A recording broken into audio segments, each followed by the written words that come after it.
When I was 17, my family moved 2 states away without telling me. They left a note that said, "You'll figure it out." 12 years later, after I finally made it without them, they reached out trying to reconnect. When I was 17, I came back to a completely empty home and a note on the kitchen counter. It was the cruelest thing I've ever read. It just said, "You'll figure it out." I didn't know what I'd done wrong. I figured they were just tired of pretending they loved me. But the truth was, they had never even pretended. When I was 13, I made a birthday cake for my mom by myself, only to have her call it clumpy. At 15, I tutored my brother through finals. All the while he called me a know-it-all and slammed his door in my face. At 16, I gave my entire paycheck to my dad so he could cover bills, but got yelled at when I brought it up later after he said I was useless. I was always useful, but never loved. My parents and my brother, my only family, had packed up and moved 2 states away without telling me. I found out from the landlord a week later. I had a week to move out because they'd canceled the lease early. I slept at a friend's house for 3 nights before I ran out of places to go. Eventually, I was sleeping in the back of a storage unit I rented with the last of my savings. I snuck in and showered at the YMCA, ate peanut butter with a spoon for my breakfast, lunch, and dinner, applied for jobs on free library computers, and pretended everything was okay. Eventually, I got hired at a diner, server for the night shift. The manager was gruff, but fair, paid me cash under the table until I could get an ID. She let me nap in the break room once when I nearly collapsed from exhaustion. I clawed my way through it, bought a prepaid phone, saved every single receipt, watched free YouTube tutorials on finance and goal setting. The first year, I barely survived, but I made it through. The turning point came when a regular at the diner offered me a temp job cleaning out office files. It paid triple what I made serving. I said yes. That job led to another, and another. I learned quickly, showed up early, and asked questions. By 22, I was freelancing full-time. By 25, I launched a consulting business. Just me, a folding table, and a borrowed laptop. By 27, I had 5 contractors under me, my own office, and a client roster that included companies I used to dream about. And by 29, I was officially a millionaire. Not influencer millionaire, not fake it for Instagram millionaire. Actual savings with a retirement account, no debt, paid off apartment, health insurance I could afford. The first time I saw my bank app hit 7 figures, I cried. Throughout those tough years, my family never reached out, not even once. I saw my brother pop up in a suggested friends list once. He's married now, still living in the state they disappeared to. I stared at the screen for a long time, wondering if he ever told his wife about me, if he said I ran away, or if he says nothing at all. Sometimes I still wonder if it would have been easier to hate them. But truthfully, it was never hate. It was heartbreak. I go to therapy now because I want to stay unbroken. I've made a list of people who saved me when they didn't have to, like coworkers, classmates, and strangers who showed me what real support looks like. Last week, a podcast interview I did about surviving family estrangement blew up online. It hit 1 million views in 4 days. My inbox filled with messages of support, gratitude, and strangers telling me I put words to their pain. And then, one email stood out.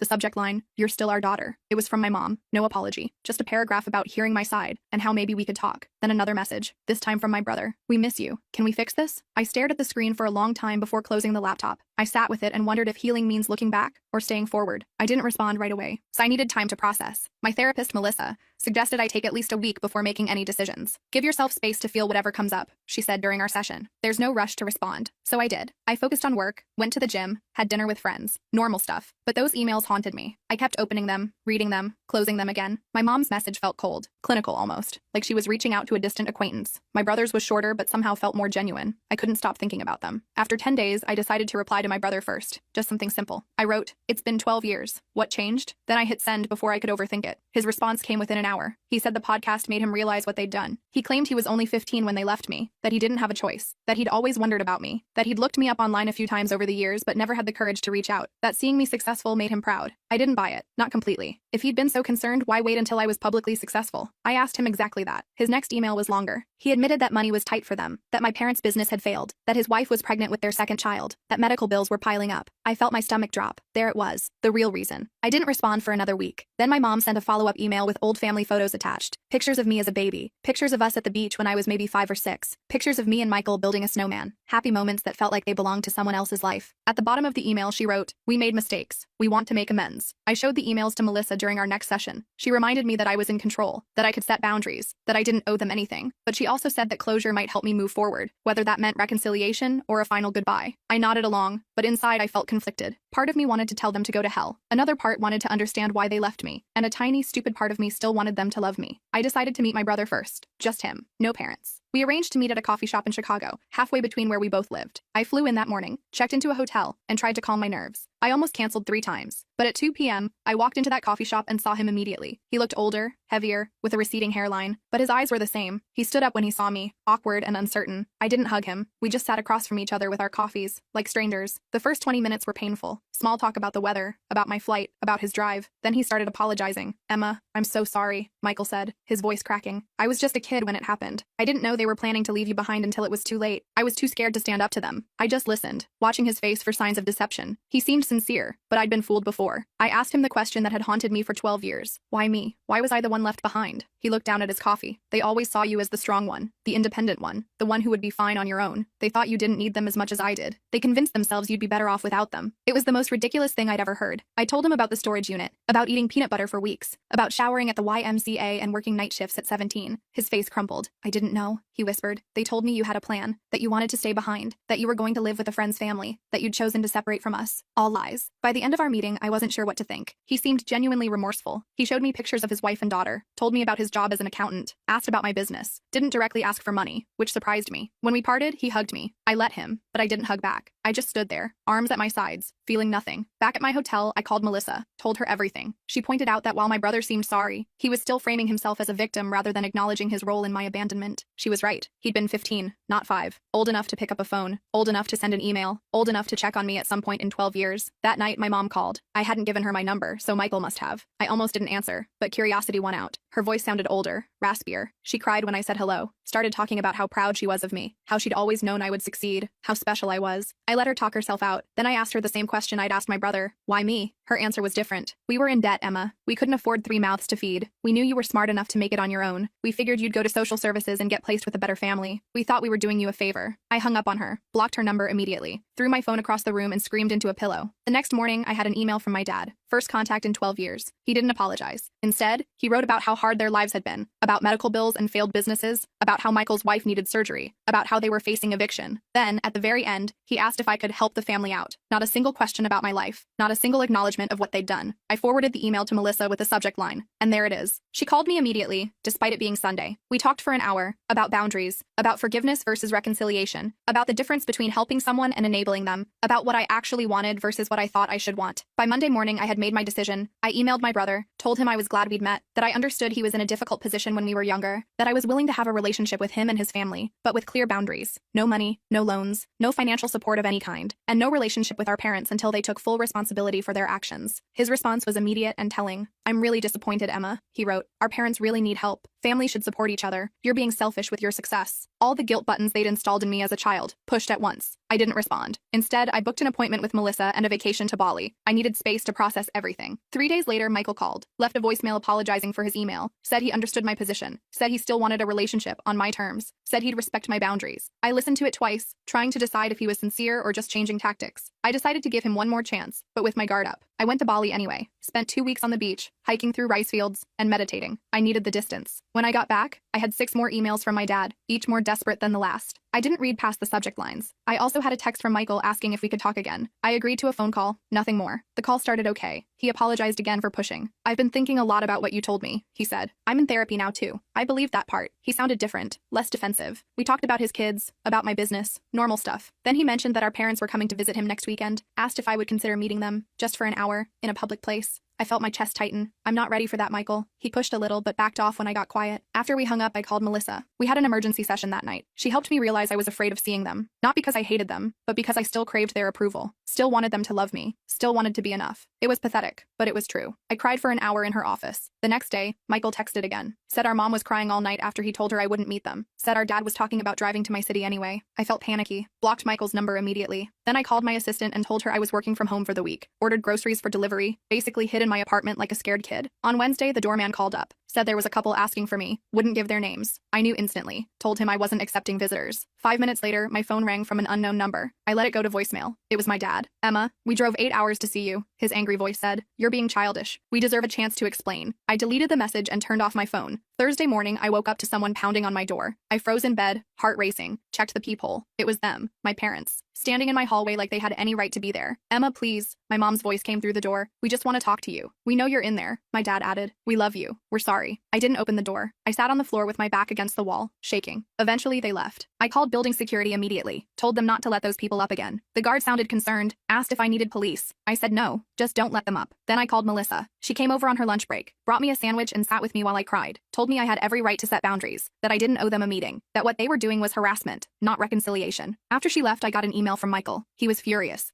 Said I'd humiliated our parents. Said they were staying in a cheap motel they couldn't afford because they were so desperate to see me. Said his wife needed surgery next month and they were hoping I could help. Said I was being cruel. I didn't respond. Friday morning, I decided I needed to leave town for a while. Booked a flight to visit my friend Rachel in Portland. She'd been one of the people who helped me when I was homeless. Let me crash on her couch for a week when I had nowhere else to go. I trusted her completely. I was throwing clothes in a suitcase when my phone rang. Unknown number again. I ignored it. 10 minutes later, my doorman called. Said there was a woman downstairs having what looked like a medical issue. Said she was asking for me by name. Claimed to be my mother. I felt sick. Told him to call an ambulance if she needed help, but I wasn't coming down. He sounded uncomfortable but agreed. I finished packing and headed downstairs an hour later. Checked the lobby carefully before entering. No sign of them. I felt relieved but also weirdly guilty. The doorman gave me a strange look as I passed. Told me the ambulance had come. That the woman had been having chest pains. That she'd been taken to Memorial Hospital. I nodded and hurried out to my waiting Uber. At the airport, I got another call from Michael. I almost didn't answer, but something made me pick up. Mom had a heart attack. He was crying. She's in surgery. This is your fault for stressing her out. I hung up on him. Called Melissa instead. She answered immediately. I told her what happened. Asked if I was a terrible person. Emma, listen to me, she said firmly. You are not responsible for your mother's health. This feels like another manipulation tactic. Get on your plane and take care of yourself. I did. Spent the weekend with Rachel. Told her everything. She remembered when my family abandoned me. Remembered how broken I'd been. She was furious on my behalf. They don't deserve a minute of your time, she said, pouring me another glass of wine. Not after what they did to you. It felt good to have someone so firmly in my corner. Sunday night, I got an email from my dad. My mom was stable, had a stent put in, would be released Tuesday. The email ended with, "She's asking for you. Don't you think you've punished us enough?" I showed Rachel. She rolled her eyes so hard I thought they might get stuck. Told me this was textbook guilt tripping. I knew she was right, but part of me still felt responsible. I flew home Monday. Found flowers outside my apartment door. The card said, "Please call us. We're staying at the Holiday Inn until Wednesday." No apology. No acknowledgement of boundaries. Just another demand. I threw the flowers in the trash chute. Tuesday morning, I got a text from an unknown number. It was a photo of my mom in a hospital bed, looking pale and small. The message said, "She might not have much time left. Do you really want to live with this regret?" I blocked the number. Called Melissa. She suggested I take a social media break, change my number, maybe even stay with a friend for a while. I agreed. Called my assistant and told her I'd be working remotely for 2 weeks. Packed another bag. Before I could leave, my doorman called again. Said there was a young woman downstairs asking for me. Said she had a small child with her. Said she claimed to be my sister-in-law. I felt cornered. These people wouldn't stop. I told the doorman to send her up. Decided to face this head-on. The woman who knocked on my door looked exhausted. Had dark circles under her eyes. Was holding a sleeping toddler against her shoulder. "I'm Jenny," she said quietly. "Michael's wife. I came alone because I wanted to talk to you without family drama." I let her in reluctantly. Offered her water. She accepted gratefully. Jenny put her sleeping daughter on my couch, tucking a blanket around her. Then she sat at my kitchen table and started talking. "I only learned about you 3 years ago," she admitted. "Michael told me you ran away at 17. Cut contact with the family. I always thought it was strange but never pushed. Hearing your podcast was a shock. I confronted him, and he finally admitted the truth. I just listened, not sure what to believe anymore." Jenny seemed sincere. "I'm horrified by what they did to you," she continued. "I insisted Michael reach out, but I had no idea they were going to ask you for money. I'm embarrassed and angry about that. Yes, I do need surgery for a thyroid condition, but we have insurance. Your parents are the ones in financial trouble, not us." I asked her why she'd come. She looked me straight in the eyes. "You deserve to know the whole truth," she said. "Your parents have been telling everyone you abandoned the family, that you were mentally unstable, that you stole money from them before disappearing, that they spent years looking for you. All lies to cover what they'd done." I felt like I'd been punched. "How do you know this is true?" She pulled out her phone, showed me Facebook posts from years back. My mom asking for prayers to find her troubled daughter. My dad claiming I'd taken their savings before running away. Posts about hiring private investigators, about checking homeless shelters. All carefully crafted to make them look like victims. All dated years after they'd abandoned me. Jenny apologized for being part of it, even unknowingly. Said she'd confronted my parents too. That they'd admitted everything to her when she threatened to tell the whole family the truth. That they were desperate now because their lies were unraveling. That my podcast had people asking questions they couldn't answer. Her daughter woke up then. A cute little girl with curly hair. "This is Lily," Jenny said softly. "She's 3. I have another daughter on the way. I want my children to know their aunt, but only if you want that too. No pressure, no guilt. Just an open door if you ever choose to walk through it." After they left, I sat in my apartment for hours, processing, called Melissa again, told her everything Jenny had said. She wasn't surprised. "Abusers often control the narrative," she explained. "They create alternate realities where they're the victims." She asked what I wanted to do now. I honestly didn't know. That night, I got another email from my dad. This one was different, angry, threatening. Said if I told lies about them online, they would sue me for defamation. Said they had proof I'd stolen from them. Said they'd go to the media with their side if I didn't take down the podcast and issue a public apology. Said they expected financial compensation for the damage to their reputations. I forwarded it to Melissa, then to my lawyer, Marcus. He called me immediately. "This is empty threatening," he assured me. "Truth is an absolute defense against defamation. Save everything but don't respond. I'll handle it if they actually file anything," which I doubt they will. People who are actually going to sue don't usually announce it first. The next day, I got a call from Michael. I let it go to voicemail. He sounded panicked. "Emma, Jenny told me she visited you. Our parents are furious. They're saying terrible things about her now too. I'm scared they're going to try something desperate. Please call me back on Jenny's phone, not mine." I didn't know what to believe anymore. Called Marcus again. He suggested meeting Michael and Jenny somewhere public, with him present as my lawyer, just to hear them out. I agreed reluctantly. We set up a meeting at a restaurant near near Marcus's office for the next day. They showed up on time. Both looked terrible, stressed, exhausted. Jenny had a bruise on her arm she kept trying to hide. Michael couldn't make eye contact. "I'm Marcus, Emma's attorney," he said as we sat down, which made Michael flinch. But we sat down, ordered coffee, and they started talking. The story that came out was worse than I'd imagined. My parents had been living off Michael for years, moving in and out of his house, taking money for emergencies, watching his kids while criticizing his parenting. When Jenny confronted them about me, my dad had grabbed her arm, hard enough to leave marks. Michael had kicked them out. They were now staying in a motel, calling constantly, showing up at his work. I listened without interrupting, watched my brother break down as he described how our parents had controlled him his entire life, how they'd convinced him I abandoned them, how he'd been too scared to question their version of events, how he'd been trapped in their web of manipulation and lies for 12 years, how he was terrified they would hurt Jenny or the kids. Marcus asked careful questions about financial entanglements, about house titles and bank accounts, about whether my parents had keys to their house. Michael answered everything, said they'd co-signed his mortgage, said his dad was still on his bank account from when he was in college, said they had spare keys, said they knew all his passwords. Marcus took notes, occasionally glancing at me. By the end of the meeting, I felt drained but clearer. This wasn't just about me anymore. Michael and Jenny were victims too, in their own way, different from me, but still trapped. Marcus suggested they speak to a lawyer of their own, gave them a colleague's card, told them to change their locks, passwords, and bank accounts immediately. They nodded, looking overwhelmed but grateful. As we were leaving, Michael hugged me. This time, I hugged him back. It wasn't forgiveness, not yet, but it was something. A recognition that we'd both been damaged by the same people, that maybe we could help each other heal. That night, I got a series of increasingly unhinged texts from my parents' numbers. Accusations, threats, guilt trips. I blocked them all. Then I called Jenny, asked if they were safe. She said yes. They'd changed the locks, stayed with friends the night before, were looking into a restraining order. I felt relieved but still worried. The next morning, I woke up to my phone ringing. It was Jenny, hysterical. "They broke into our house," she sobbed. "They took Lily's baby photos, important documents, Michael's laptop. They left a note. Family matters should stay in the family." I told her to call the police immediately, said I'd meet them at their house, called Marcus on my way. When I arrived, there was a police car outside their house. An officer was taking statements in the living room. The place was a mess. Drawers pulled out, papers scattered. Michael was sitting on the couch, head in his hands. Jenny was pointing out missing items to the officer. I introduced myself as family, there to help. The officer seemed skeptical that grandparents would break in. "Are you sure they didn't just use a key?" he asked. "Maybe this is a misunderstanding?" Jenny showed him her bruised arm, told him about the escalating behavior, about the threats, about how they'd been stalking them. He took notes but didn't seem convinced. Said without evidence, it would be hard to prove who did this. After the police left, we cleaned up together, found more missing things, photo albums, financial documents, the spare key to their car. Michael looked defeated. "This is my fault," he said. "I should have protected my family better. Should have stood up to them years ago. Should have looked for you harder." I didn't disagree, but I didn't pile on either. We were beyond that now. Marcus arrived as we were finishing, looked around grimly, said this changed things, that we needed to document everything, that breaking and entering was a serious crime, that we should all stay somewhere else for a few days, that he'd help us file for emergency restraining orders in the morning. We nodded, too exhausted to argue. Jenny packed bags for them while Michael and I secured the house as best we could, changed locks again, checked windows, discussed security cameras. It felt surreal, taking these precautions against our own parents, but also necessary. They'd crossed a line that couldn't be uncrossed. As we were leaving, Michael got a text from our dad. Just 3 words. "We're watching you." He showed it to me, hands shaking. I took a screenshot, sent it to Marcus. Then I made a decision. Told them they were coming to stay with me. My building had security, cameras, a doorman who already knew not to let our parents in. They accepted gratefully. That night, the 4 of us ate takeout in my living room. Lily played with toys Jenny had packed. We talked quietly about next steps, about restraining orders, about police reports, about changing phone numbers and email addresses, about possibly moving to a new house, about how to protect themselves long term. It wasn't the family reunion I'd ever imagined. Sitting there with the brother who'd let me be abandoned, his wife who'd believed lies about me, and their daughter who was innocent in all of this. But somehow, it felt right. Like we were finally facing the truth together. Like maybe, just maybe, we could build something new from the ashes of what our parents had destroyed. The next morning, Marcus called, said he'd filed emergency restraining orders for all of us, said we needed to appear in court next week to make them permanent, said he'd also reported the break-in to a detective he knew,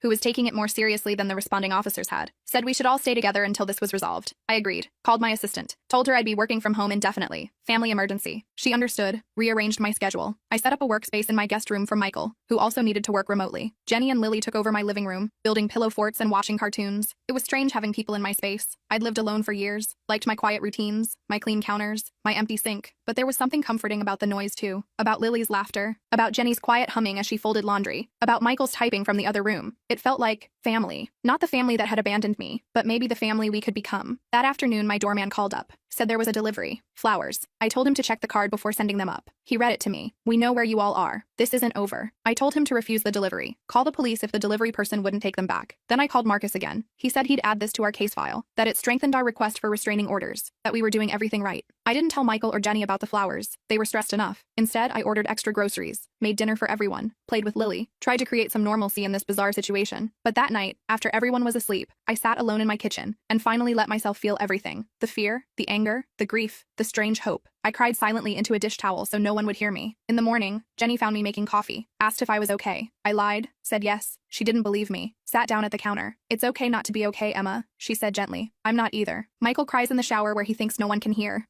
Lily keeps asking when we can go home. This whole situation is terrible, but I'm grateful we're facing it together. I looked at her, this woman I barely knew who was somehow now part of my life. Asked her why she'd come to me that first day, why she'd chosen to believe me over the family she'd known for years. She smiled sadly. I've always felt something was off about your parents, about the stories they told, about the way they controlled Michael. The podcast confirmed my suspicions. I couldn't let my daughters grow up thinking abandoning a child was ever acceptable. We hugged then. First time. It felt awkward but genuine, like the beginning of something. Not friendship exactly, not yet, but understanding. Solidarity, a shared determination to break the cycle of mistreatment that had damaged us all. The next few days fell into a routine. Working, cooking, playing with Lily, checking in with Marcus, jumping at unexpected noises, flinching when phones rang, living in a strange limbo of domestic normalcy and underlying tension. We were safe but not at peace, together but still healing, family but still learning what that meant. On Friday, Marcus called with news. The detective had found evidence. Security footage from a gas station near Michael's house showed our parents' car parked there during the time of the break-in. The restraining order hearing was set for Monday. He was confident we'd get approved. We all felt relieved but still anxious, still waiting for the next escalation. It came that night. A brick through Michael's car window in the parking garage. No note this time. No need for one. The message was clear. The building security footage showed a man in a baseball cap, face carefully turned away from cameras. We couldn't prove it was our dad, but we all knew. Filed another police report, added it to our case file, tried not to let Lily see how scared we were. Sunday night, we sat together making a plan for court. What to wear, what to say, what evidence to bring, how to explain our family history without sounding crazy, how to make the judge understand the pattern of escalation, how to protect ourselves legally and physically. It felt surreal discussing our parents this way, like talking about strangers, dangerous strangers who happened to share our DNA. As we talked, my phone pinged with an email notification from my mom. Subject line, last chance. I almost deleted it unread, but something made me open it. It was short, just one line. If you go to court tomorrow, you'll regret it for the rest of your life. I showed it to Marcus, who'd stayed for dinner. He took a screenshot, added it to our file, told me not to respond, said this kind of threat would only help our case. That night, none of us slept well. I kept checking my locks, listening for noises, wondering what my parents might do next, wondering if we were overreacting, wondering if we were underreacting, wondering how my life had come to this point. From abandoned teenager to successful businesswoman to hiding in my own apartment from the people who gave me life. Monday morning arrived with a strange calm. We dressed carefully, business casual, respectable, trustworthy. Jenny arranged for a friend to watch Lily. We drove to the courthouse in separate cars just in case. Met Marcus on the steps outside. He looked confident, briefcase in hand, told us he'd handled dozens of cases like this, that the evidence was strong, that judges took threats seriously, that we'd be protected. As we walked into the courthouse, I spotted them, my parents, standing near the entrance, looking older than I remembered, smaller somehow. My mom saw me first, made a move toward me. My dad grabbed her arm, held her back. They watched us pass, didn't speak, didn't try to approach, just stared with a mixture of anger and something else, something that might have been fear. We filed past them into the building, checked in at security, followed Marcus to the correct courtroom, sat together on a bench, waiting for our case to be called. I could feel my parents enter behind us, could sense them sitting on the opposite side of the room, could almost hear their whispered conversation. But I didn't turn around, kept my eyes forward, focused on breathing. The judge called our case. We stood, walked forward, took our places. Marcus presented our evidence calmly. The break-in, the threatening texts, the flowers, the brick, the email, the history of abandonment and manipulation. The judge listened carefully, asked clarifying questions, looked at our parents with increasing concern. When it was their turn, my parents approached the bench. No lawyer, just them. My dad spoke first, claimed we were exaggerating, that they were just trying to reconnect with family, that they'd never broken any laws, that they loved us and wanted to make amends, that this was all a misunderstanding blown out of proportion. The judge asked about the security footage, the threatening messages. My dad denied everything, said it wasn't them on the footage, said their texts were being misinterpreted, said they were the victims here, not us. My mom nodded along, occasionally dabbing at her eyes with a tissue.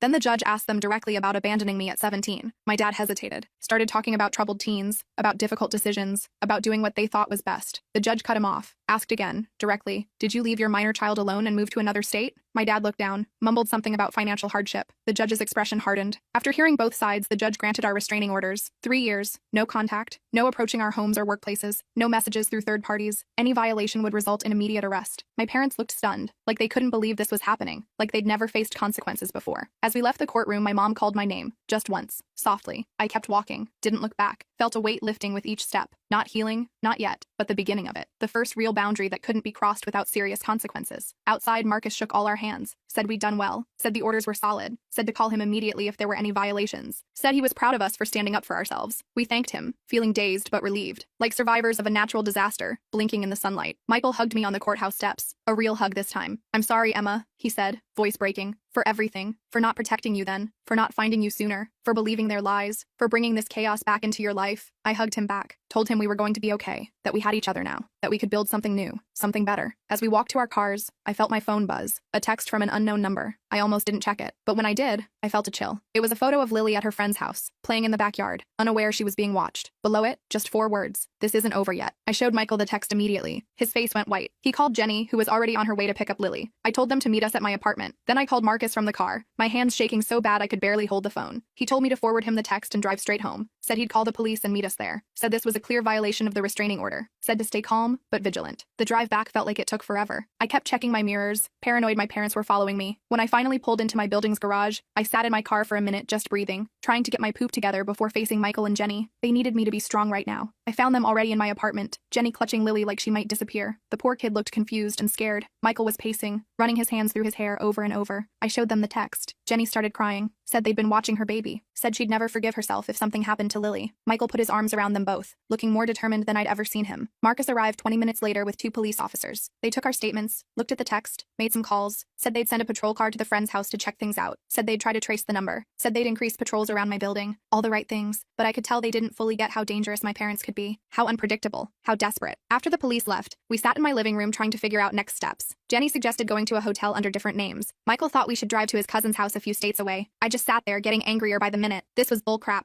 We'd done everything right, followed all the legal channels, got our restraining orders, and they were still terrorizing us, still controlling our lives through fear. I stood up suddenly. "I'm done running," I said. "Done hiding. Done letting them dictate how I live my life. They've already stolen my childhood. I'm not giving them my adulthood too." Michael looked at me like I was crazy. "What are you planning to do?" I honestly didn't know yet, but I knew we couldn't keep living like this. That night, we took turns keeping watch while the others slept. I took the first shift, sitting by my living room window with all the lights off, watching the street below. Around 2 a.m., I spotted a car I recognized, my dad's old Buick. It circled the block 3 times before parking across the street. I took pictures with my phone, then woke Michael. We watched together as our dad sat in his car, just staring up at my building, not approaching, not violating the restraining order technically, just letting us know he was there, watching, waiting. In the morning, I sent the photos to Marcus. He said it was concerning, but not technically a violation since my dad stayed in his car, away from the building. Said to keep documenting everything. Said he'd talk to the detective again. I hung up feeling frustrated. The legal system had limits. Restraining orders were just pieces of paper. They couldn't stop someone determined to hurt you. Jenny and Michael decided to take Lily to a hotel for a few days, somewhere with interior corridors and good security. I helped them pack, hugged them goodbye, promised to check in every few hours. After they left, I sat in my empty apartment feeling strangely calm, like I'd reached some kind of decision point, like I couldn't keep living in this limbo. I called Melissa, told her everything, asked her what she thought I should do. She was quiet for a minute. Then she asked me a question that hit me hard. What do you actually want from your parents? Not what I didn't want, not what I was afraid of, but what I actively wanted. I realized I'd never really thought about it that way. After we hung up, I made a list. What I wanted. 1. To live without fear. 2. To have a relationship with my brother and his family. 3. To stop feeling responsible for my parents' actions. 4. To be free of the past. Nowhere on that list was reconciliation with my parents. Nowhere was forgiveness. Nowhere was understanding why they did what they did. I just wanted to be free of them. That afternoon, I did something crazy. I emailed my parents. Just a short message. "I know you're watching my building. I know you're not going to stop. So let's talk. One last time. Tomorrow, noon. The coffee shop on 8th Street. Just me. No police. No lawyers. After that, you leave us all alone forever." I hit send before I could change my mind. I didn't tell Michael or Jenny. Didn't tell Marcus or Melissa. This was something I needed to do myself. For myself. I wasn't naive enough to think my parents would suddenly become reasonable people, but I needed to face them on my terms. Needed to say my piece. Needed to end this cycle once and for all. My dad replied within minutes. Just, "We'll be there." No threats. No guilt trips. Just confirmation. I spent the rest of the day preparing. Not physically. Mentally. Thinking about what I wanted to say. What I needed them to hear. What boundaries I needed to set. I slept surprisingly well that night. Like making a decision had lifted some weight off me. The next morning, I dressed carefully. Not to impress them. Just to feel strong. Confident. I took an Uber to the coffee shop, arriving 15 minutes early. Chose a table in the back corner where I could see the door but wasn't immediately visible from outside. Ordered a coffee I didn't really want. Just sat there, waiting. Surprisingly calm. They arrived exactly at noon. Looking older than they had in court. More tired. My mom spotted me first. Nudged my dad. They walked over slowly, like they were approaching a wild animal that might bolt. Sat down across from me without speaking. We just looked at each other for a long moment. These strangers who were my parents. These people who had shaped me in ways they'd never understand. I spoke first. I didn't call this meeting to reconcile, or to give you money, or to hear excuses. I called it to make you understand one thing. It's over. You've lost. Not just the court case. You've lost me. Lost Michael. Lost your grandchildren. Lost any chance at being part of our lives. And if you can't accept that, if you keep stalking us, threatening us, trying to force your way back in, I will destroy you. My dad started to interrupt. I held up my hand. I'm not finished. Then I pulled out my phone, showed them screenshots of all their threatening messages, the photo of Lily, the emails. I've sent copies to everyone in your lives, your siblings, your church, your neighbors, your employers, everyone. Not yet, but I will if you contact any of us again. If you come near our homes, if you so much as mention our names to anyone we knew. My mom started crying. We just want our family back. We made mistakes, but we deserve another chance. We're getting older and don't want to die alone. I looked at her for a long moment. You should have thought about that before abandoning your 17-year-old daughter, before lying to everyone about what you'd done, before breaking into Michael's house,